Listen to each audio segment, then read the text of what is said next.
أهلا ومرحبا بكم في برنامج داخل واشنطن. معكم روبرت ساتلوف. كانت هجمات 11 من سبتمبر سنة 2001 نقطة تحول كبيرة في التاريخ الأمريكي، وشأنها كشأن قصف بيرل هاربر واغتيال جون اف كينيدي، إذ يعلم جيل كامل من الأمريكيين أين كانوا لحظة سماعهم للخبر.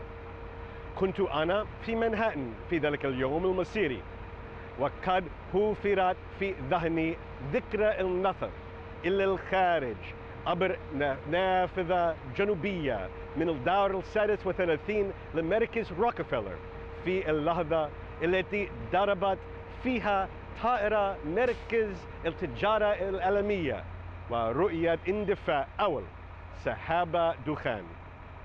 إنه أمر لن أنساه أبداً.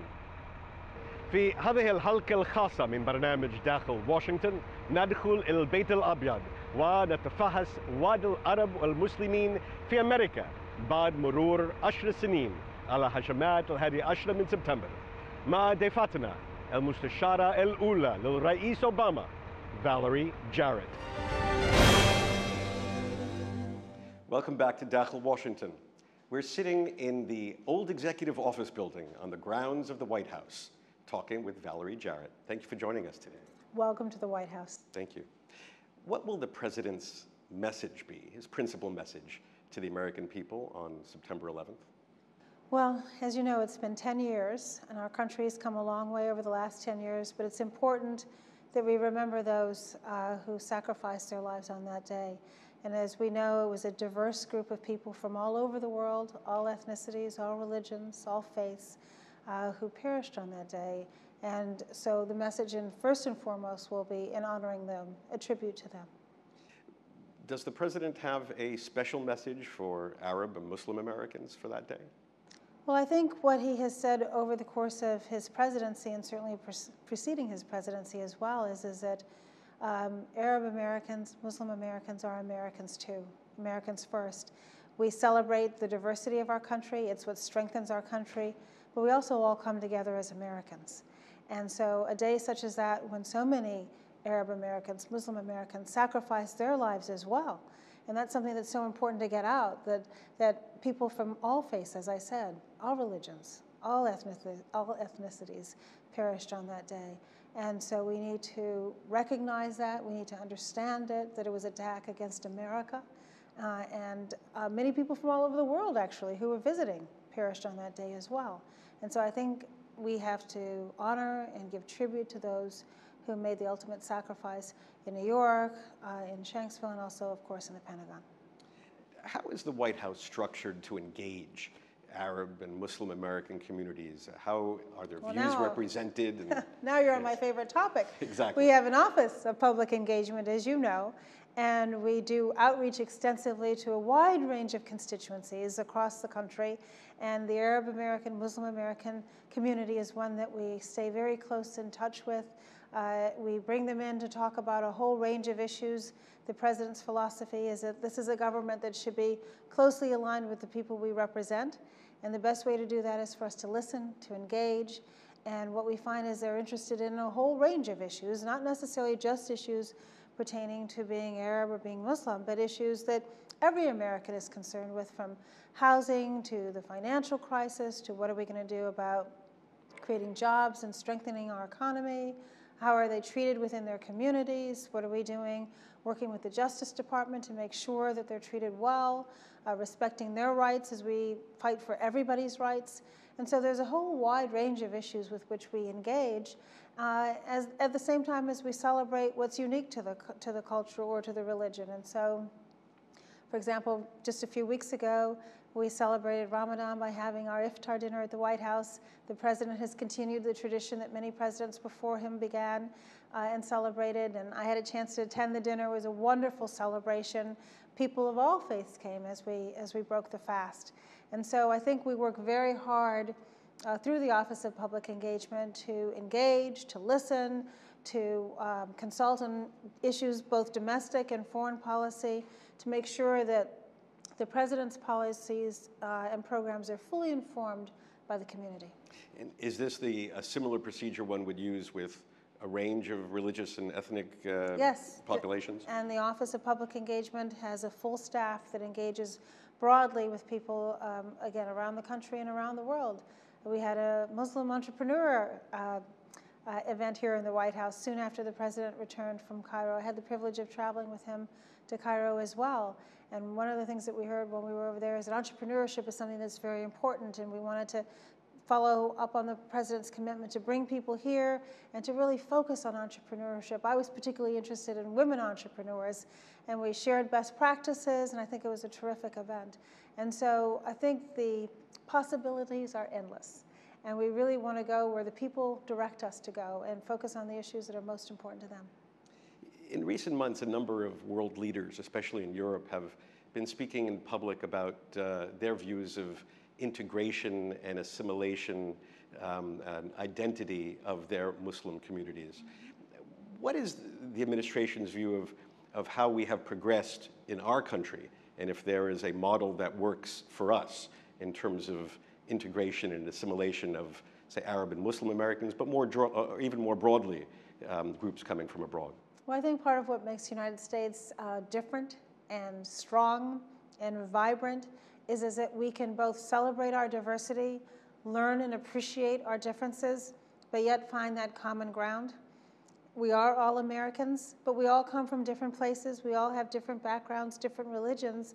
And so I think the president's focus is, let's see what we have in common so that we can work together to make our country stronger and face the challenges that are before us.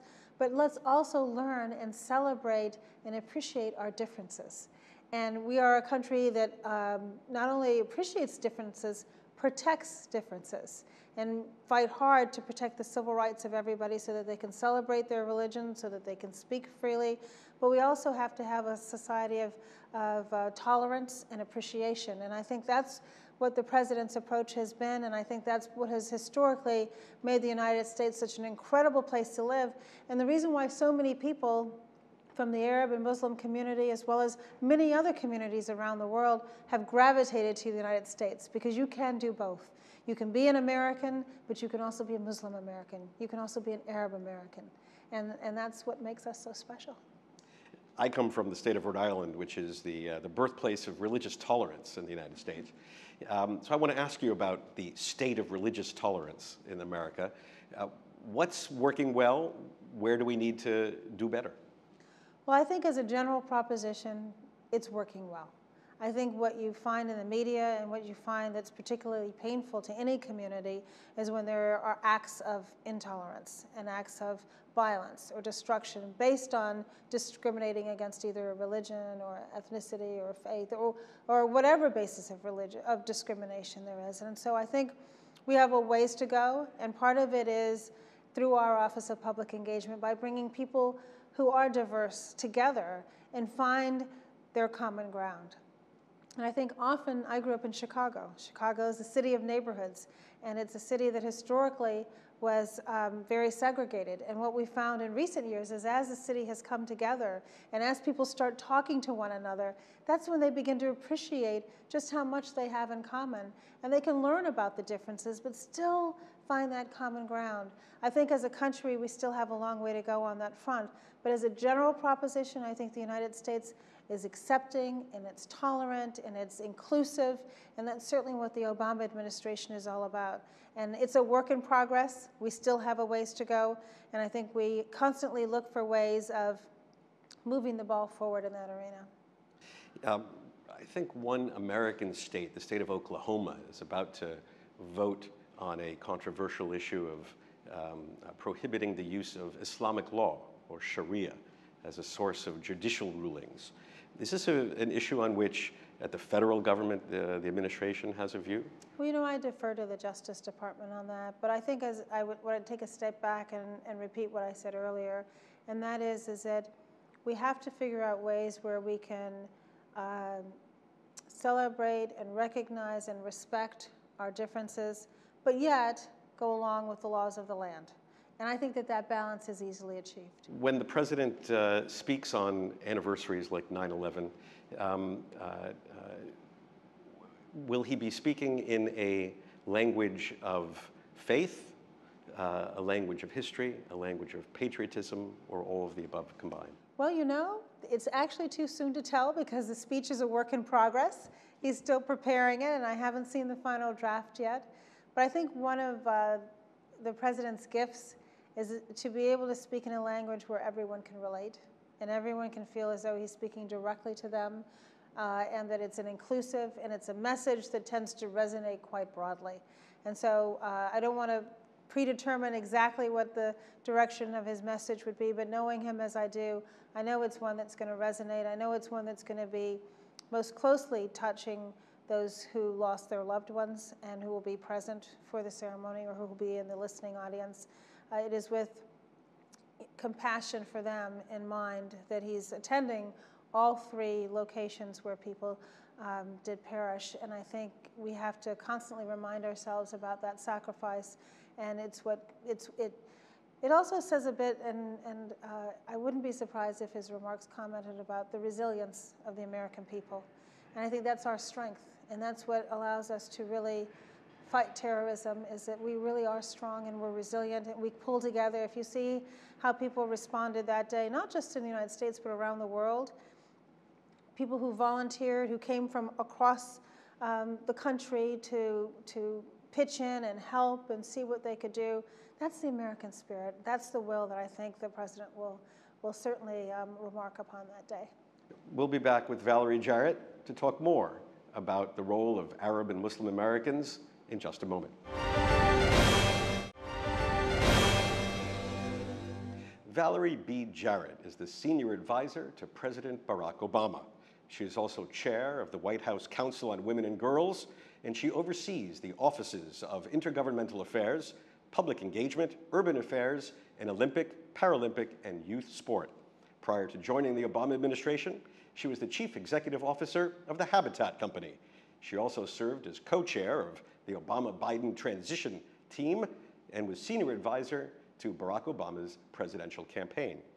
In her hometown of Chicago, Ms. Jarrett has served at the highest levels of public service and in the nonprofit world, including as chairman of the Chicago Transit Board, commissioner of planning and development of the city of Chicago, and as deputy chief of staff to the mayor of Chicago. An attorney by training and profession, she's also served as chairman of the board of the Chicago Stock Exchange, director of the Federal Reserve Bank of Chicago, and chairman of the University of Chicago's Medical Center Board of Trustees.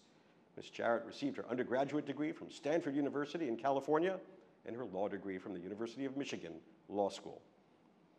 We've seen some enormous victories in the war on terrorism, especially the killing of Osama bin Laden.